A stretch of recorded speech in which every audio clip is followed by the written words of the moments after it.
directors leave movies, actors leave the theater. Okay? So anytime you get an actor that thinks he's like more important than the show, it's like, no, the writer on TV, gee, you ain't gonna be, you know, look at the shows when the showrunner leaves. Look at True Blood this season. Alan Ball's gone, right? So it's like, well, okay, we're trying to find our way. That's why we're so lucky on once that our showrunners are not going anywhere for the whole show. They're locked for the whole deal. It's their idea. No one else can come in and do what they do. So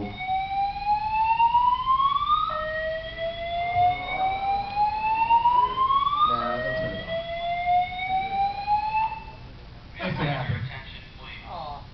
Have your attention, please. Imagine The that life crazy. safety device has been activated. Please stand by while trained personnel investigate. Further information will follow shortly. Thank you. Okay. This is a lesson for all you guys who decide you're going to walk down a hallway and pull down a fire alarm, okay? Don't do it. That's probably what happened. Have your attention, please. You can hear over The that. life safety device. Go ahead, young lady. We're ignoring that. Please Is stand this by the while fact when I trained was in personnel theater in high investigate. school, we had a dancer Further that had information tripped the will fire follow alarm shortly. during a play Thank of you. fame? And has there been any accidents on set that has just been a big production, or has it been incorporated into any final Have your product? attention, please. Did you get all that? Have your attention, please. Has there The been life an safety accident? device has been Microphone right behind you. Please stand by while trained personnel Has there investigate. been an accident on the set that has turned into a major thing, or has an accident been actually incorporated into anything that you've done? I mean, I've been pretty lucky that I haven't gotten banged up too bad on any of these shows. But yeah, sure, there's been stuff that's gone down. I don't think it really ever affects the show. We had guys get hurt pretty bad on Pirates. Some of the stunties got hurt. Guy got his skull crushed. Oh yeah. Now Jerry Bruckheimer, I love Jerry Bruckheimer because he would always have the emergency. We were in the middle of nowhere. We were on these islands where, man, you were probably better off going into your sewing kit and stitching up your wound than going to the hospital. So if anyone got really hurt on Pirates, they would medevac you out. Anywhere in the world, they'd fly the helicopter in. And lucky, stuntman Tom DuPont was doubling Barbosa. And it's a scene in Pirates 3 when the boat flips over, right? So at the end, the last bit of the sequence of the boat flipping over is kind of the water rushing off the deck, whatever. So they dump these giant containers full of water, like huge, I don't even know what they were. They were bigger than trash containers. I mean, just, I don't know how many gallons, but thousands of gallons just dumping onto the deck of the Pearl. And the stunties were the guys in the line. I mean, it was always going to be a stuntie, yeah? So Tommy DuPont was like, oh, did the first take, and he's like, oh, I think I can get closer to the water coming down and make it look better. That's how these guys think. Well, he got too close and got crushed, and think, damn, split his skull. I mean, he was going to die. He was in bad shape. I mean, and they got the helicopter to him, got him to Miami, got him the brain surgery. Another stuntman on Pirates rehearsing was one of Johnny Doubles, rehearsing the bit in Pirates 2 when he escapes from the cannibals and has the shish kebab thing going on. Well, he's got that stick on his back. He falls into the gap between the two mountains, and it unfurls him, and he unwinds. Well, he unwound so fast that it just ripped his whole groin apart in rehearsal. Yeah. In a wheelchair for 6 months. Don't worry, girls, we can actually take that. I mean, but I'm just saying that, you know, it's always going to be pretty much the stunt guy. If they ever hurt an actor, it's a big cock up. It shuts the show down. Did you get hurt at any time? Did you have any, even the smallest injury? Did you? I mean, you know, ouchies all the time, but I carry like Arnica. You guys know Arnica gel? Oh, it's a great thing. It's you get it at the health food store.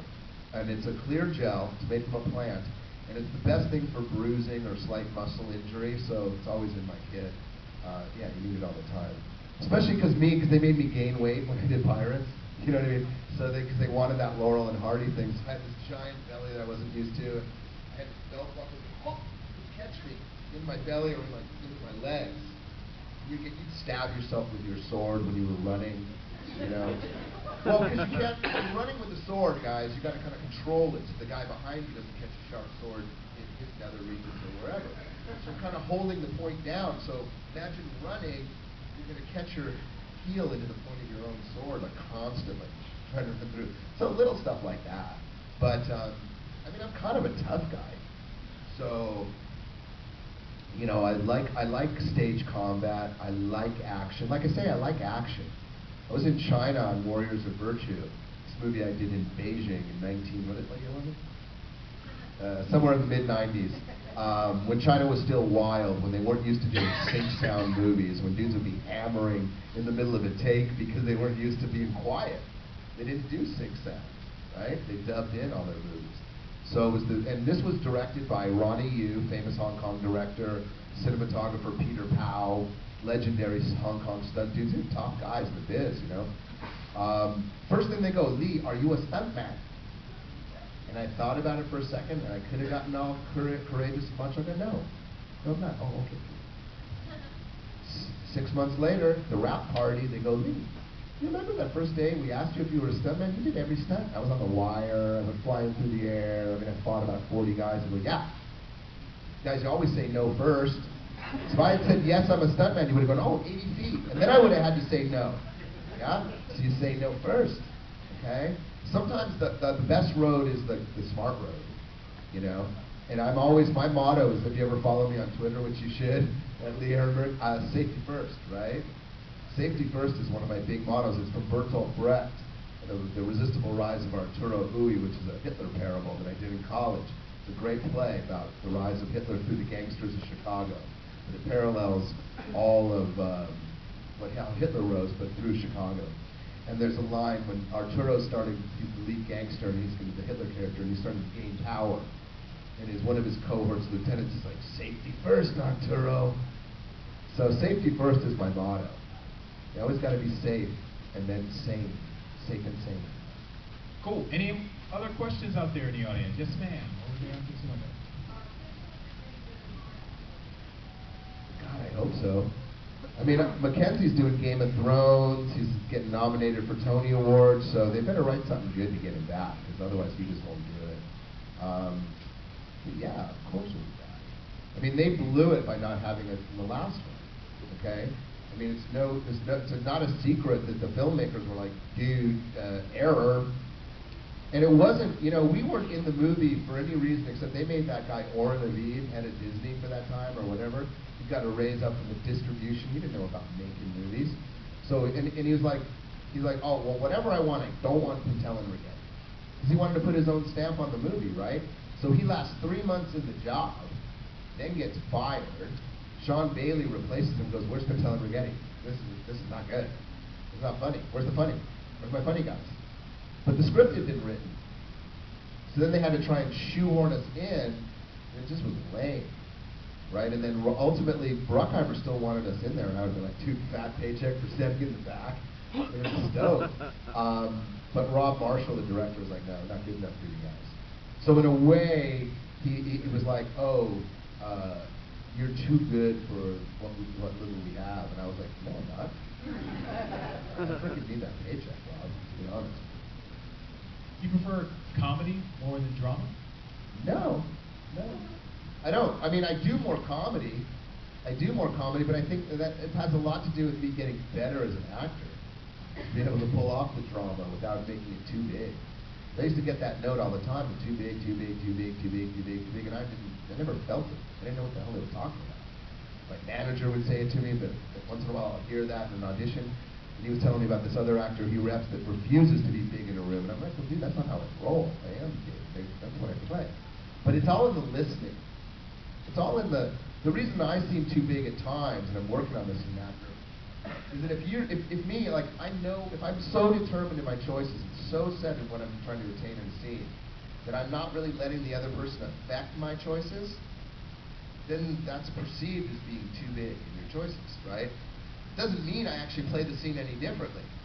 The difference now is that I'm making sure I'm connecting first with the other human being, you know?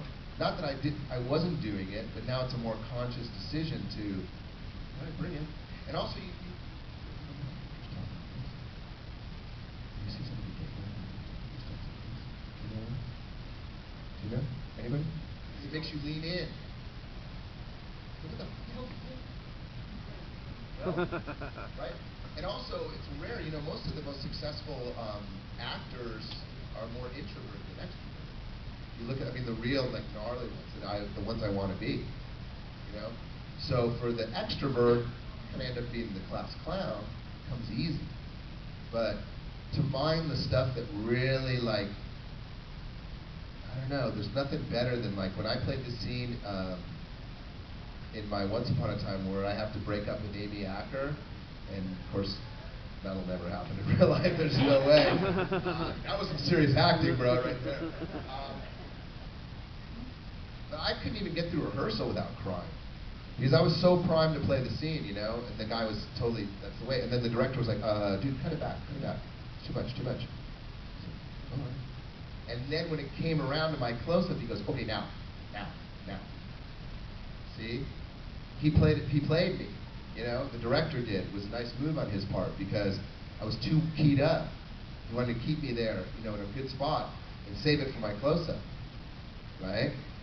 So it's a fine line, you know, but there's nothing more thrilling than pulling that off and having people like tweet you that you made them cry. Dude, that's like, you know, you're mining some intense territory there with that. I mean, it's way, not that I prefer it, but I think that's more where the master class comes in. Now, true comedy, the ultimate comedy, the legends of comedy, well, now that's a different story because they are kind of mining both. You watch Chaplin, you watch the great ones, Keaton, you watch these great artists at work, you're laughing and crying, right? Big bucks in the movie industry, you know what you got to do if you're a young actor, you want to be an actor, the movies especially? Say one thing with your mouth and a different thing with your eyes. Be able to do that, that's what you guys love with great acting. It's like, you're looking at her going, you for sure love her in your eyes, you're saying, I don't love you. But it's pretty obvious you do. Right? When you start splitting those hairs, that's when they give you the awards. That's when they give you the big bucks. That's what the pros do. Be able to do that, split the hairs like that. Any actors out here? Anybody who studies currently or prefer to? I have 2, 3. Cool. Well, this is Atlanta. It's like not like in LA. LA would be like, dude, got a screenplay in the car. Hey, there are plenty of zombie roles in this town. Yeah, I know. They do a lot of shooting down here. You know, I shot RoboCop 3 here. Local Cop 3? RoboCop 3. Oh, RoboCop. Yeah, shot here in Atlanta. Yeah, Buckhead Diner.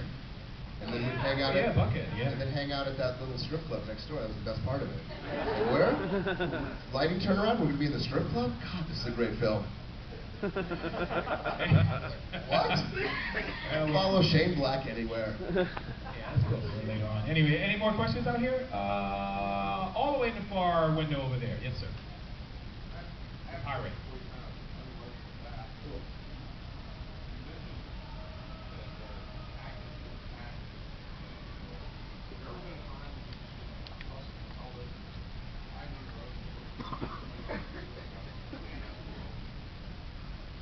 Every day? I mean, no, I am serious, dude. I mean, do you mean in like a totally green with envy, jealous way, or yeah, every day? I mean, I don't mean that in a weird. I'm getting more comfortable in my skin now, but well, I mean, really, do I ever go down the road, really, and do I see something that someone else has done and wish I could do that? You know what I mean? And I mean that in the best way because, dude, a couple actors ripped me off. Okay, stole my act, stole my shtick, and they're real famous. Okay, however, they all came out of my theater company. So the fact that these 2 cats are, you know, super successful, kind of doing the Lee shtick that I invented, that was the nature of the work we did. We were encouraged to do that. So yeah, if I see Jack Black or Jeremy Piven, I, you know, kind of want to be them occasionally, but I don't necessarily want to be them as peeps, you know. Dragon Con. Definitely Dragon Con. Anybody who can project over this?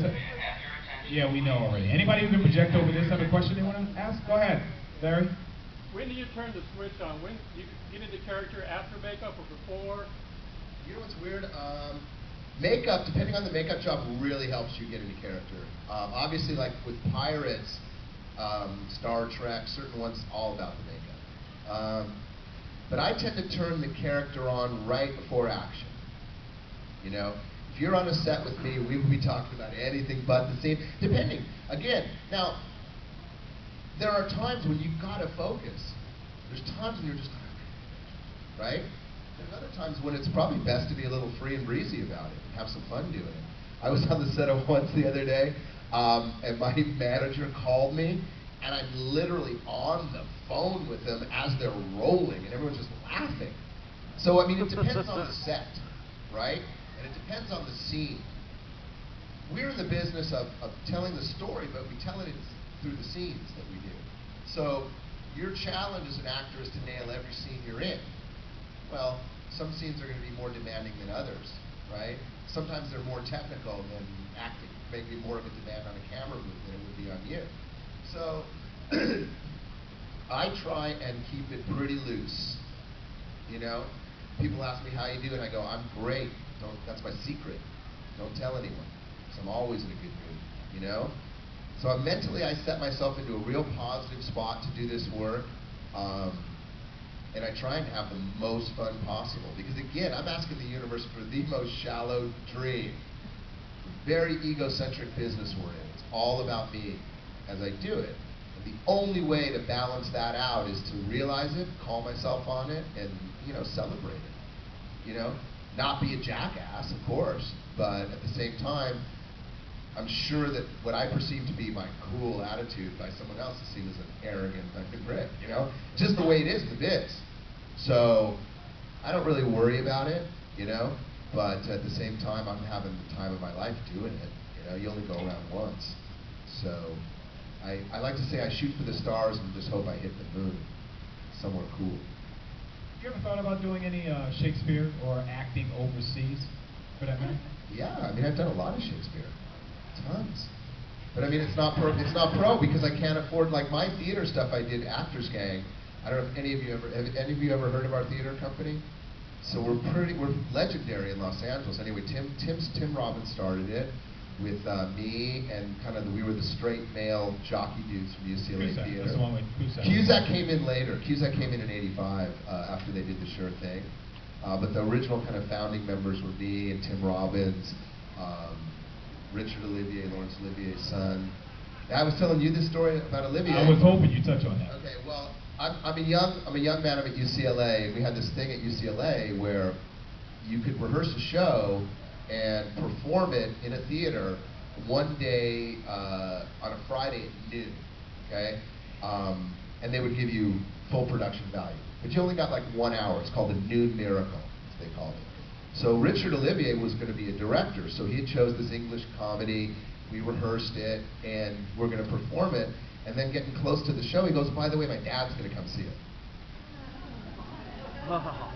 Your dad, that's Sir Laurence Olivier, is going to come roll down and see me do like a bad English accent? That sounds great, man. Okay, so we do the show, of course I killed it, you know? We were great, it was funny. Really funny show. We nailed it. We go to lunch with Sir Laurence Olivier, the Westwood Marquis, UCLA, just outside of UCLA there. Here I am, dude. I am nervous. I mean, this man is like Laurence Olivier. I mean, he's like defined what stud acting was, right? He's first saying, call me Larry. Excuse me, Sir Laurence? Sir? Call me Larry. I was like, what? What?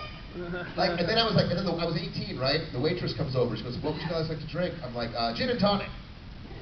Drinking age is like 21 in California, but Olivier, like right on top of me, goes, "Gin and tonic, what a marvelous way to start the afternoon." I was like, "Who is this guy?" Demysticized the whole deal. If you ever run into an actor who acts better than you, remember this story. Call me Larry, okay? I went on to hang with him a bunch. I remember one time I'm at his house at the country house, Dorset, in England. Run over for the summer to hang out. Everyone else went into town, some little market, I didn't want to go. And Larry had got this new Casio watch, one of those Casio watches with all the buttons. And he just wanted to know how to work it, you know? So 4 hours we sat there. Looking at all the buttons, I set his calendar, we're like, cool. Didn't talk lap times, I would do laps around his office, or press the thing, you know. Awesome. And again, you know, then, I mean, hearing his story, hearing him go through stage fright, hearing him go through certain things in amount of like, because he raised the bar so high on some of his shows that he was like, where am I going to go? All I can go is go down from here, yeah? So, I've been very, very lucky. When I grew up in Santa Monica, we had all the Malibu kids. So my classmates in high school, like Robert Downey Jr., Emilio Estevez, Sean Penn, Rob Lowe. These are my classmates, yeah? So, a lot of kids from famous parents. Now, my family wasn't in the biz, but getting a chance to, like, Martin Sheen was one of my heroes when I was in high school. Because Marty had done Apocalypse Now. And we used to make our own Vietnam War movies in Malibu. Talk about, want to hear the cast? The cast was pretty damn good. It was me, of course, I was in there. But no, we had Emilio, we had Sean Penn, we had his brother Chris Penn. We would have, like, who else would be in there? Occasionally Charlie would come in there if we could blow something up big enough to get him interested. Chad the Queen. We liked having Chad because Chad's mom, Ally McGraw, had this mailbox we used to like to blow up.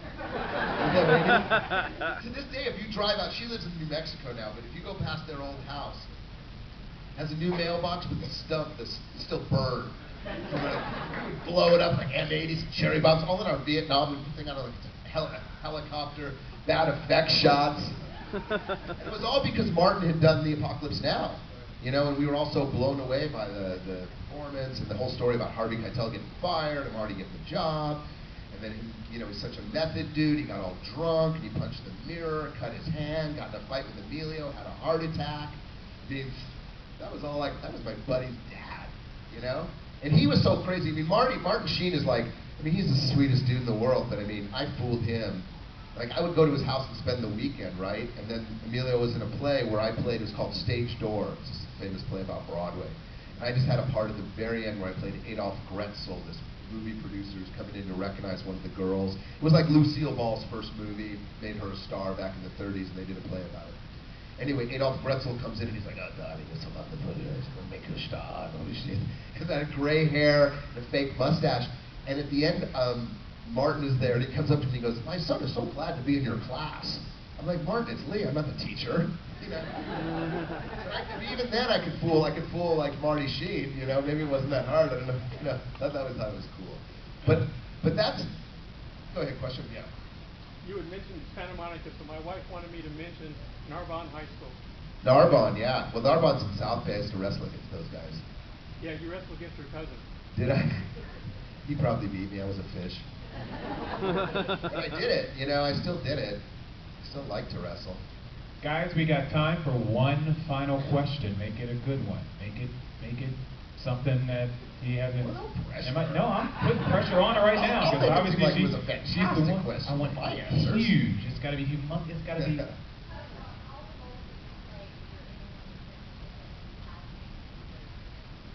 Ooh.